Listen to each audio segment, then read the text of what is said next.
এই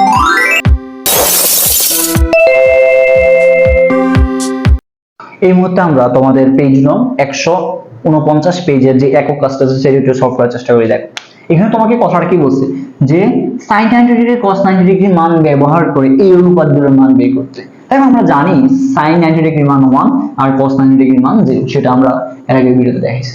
তো এখন কি করা যায় দেখো, আমরা যদি tan 90 ডিগ্রি মান বের করতে চাই, tan 90 ডিগ্রি মানে কি, tan মানে কি জানি আমরা sin theta by cos theta. তো এখানে থিটা যেহেতু 90 ডিগ্রি আছে কি হবে, এখানে sin এর সাথে থিটাটাও আমার কি হবে 90 ডিগ্রি হবে, tan 90 বাই cos 90। ঠিক আছে, তো এখন দেখো sin 90 ডিগ্রি মান কি পেয়েছি 1 আর cos 90 ডিগ্রি মান কি 0। তো এটা ক্যালকুলেট করলে কি হয় ইনফিনিটি, দেখাইলাম মাত্র tan divided by 0 for that reason এটা কি হবে ইনফিনিটি হবে। ঠিক আছে, তারপরে দেখো আমরা cot 90 ডিগ্রি মানে কি জানি cos 90 বাই sin 90, যেহেতু আমরা জানি cot theta equal cos theta by sin theta. তাহলে এখানে দেখো cos 90 ডিগ্রি মান কি হয়েছে 0 আর sin 90 ডিগ্রি মান কি হচ্ছে 1, এটা ক্যালকুলেট করলে কি হবে 0 হবে। ঠিক আছে, তারপর দেখো sec 90 মানে কি, sec কার বিপরীত cos এর বিপরীত, তাহলে sec 90 মানে কি 1 বাই cos 90। ঠিক আছে, 1 বাই cos 90 মান কি দেওয়া আছে 0 দেওয়া আছে, তাহলে আবার বলছি যে tan divided by 0 for that reason এটা ক্যালকুলেট করলে কি হবে ইনফিনিটি হবে। Okay, next cosec 90 that means 1 by sin 90। কেন, কারণ cosec এর বিপরীত কি sin, তাহলে cosec থিটা ইকুয়াল কি জানি আমরা 1 বাই sin থিটা জানি, তাহলে cosec 90 দ্যাট মিন্স কি 1 বাই sin 90। ওকে, তাহলে 1 বাই sin 90 মানে কি, sin 90 মান কি পাইছো তুমি 1 পাইছো, 1 বাই 1 মানে কি 1, এই যে এইটাই।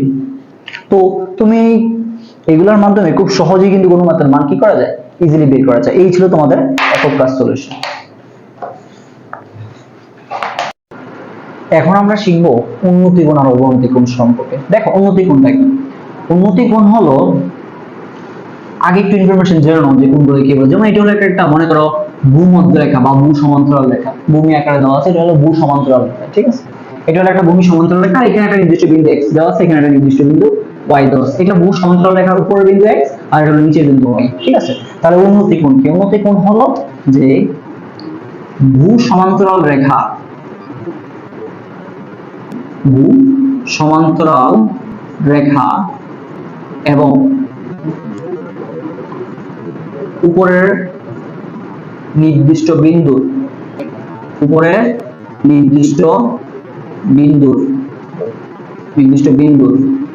মধ্যবর্তী দূরত্ব, মধ্যবর্তী কোণ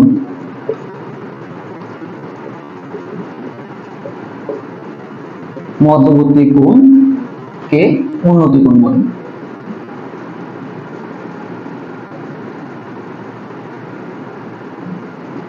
দেখো কি বলছে এখানে, কি বলছে দেখ, উন্নতি কোণ হলো ভূ সমান্তরাল রেখা এবং উপরের নির্দিষ্ট বিন্দুর মধ্যবর্তী কোণকে উন্নতি কোণ বলে। যেমন এটা হলো আমার ভূ সমান্তরাল রেখা আর এটা হলো আমি বলছিলাম যে নির্দিষ্ট একটা বিন্দু দেওয়া আছে উপরের দিকে, ভূ সমান্তরাল উপরের দিকে। তাহলে এই যে উপরের নির্দিষ্ট বিন্দুর সাপেক্ষে এই যে ভূমধ্য রেখার সাপেক্ষে মধ্যবর্তী যে কোণটা, এই যে মধ্যবর্তী যে কোণটা, এটাই হলো আমার উন্নতি কোণ। ঠিক আছে, তাহলে এক্ষেত্রে উন্নতি কোণ কোনটা, এক্ষেত্রে আমার উন্নতি কোণ হলো,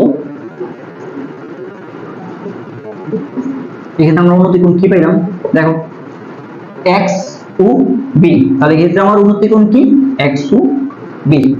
এখন আমরা যদি অবনতি কোণটা একটু জানতে চাই, অবনতি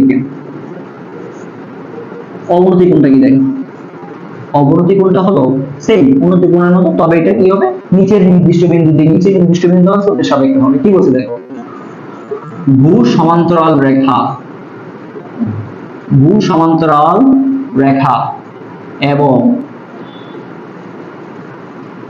নিচের নির্দিষ্ট বিন্দু মধ্যবর্তী কোণকে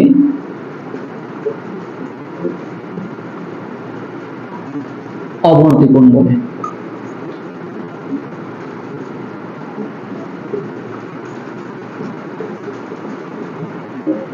দেখো তাহলে এই যে ভূ সমান্তরাল রেখা, এটা দেখতে ভূ সমান্তরাল রেখা এবং নিচের নির্দিষ্ট বিন্দু, এখানে নিচের নির্দিষ্ট বিন্দু কি এটা। ঠিক আছে, তো মধ্যবর্তী কোণকে এইটার সাপেক্ষে, এই যে নিচে নির্দিষ্ট মধ্যবর্তী সাপেক্ষে এখানে যেই আমার মধ্যবর্তী যে কোণ, এই কোণটা উৎপন্ন হয়েছে, এই কোণটাকে আমরা কি বলবো অবনতি কোণ। তাহলে এই ক্ষেত্রে আমরা অবনতি কোণ কি,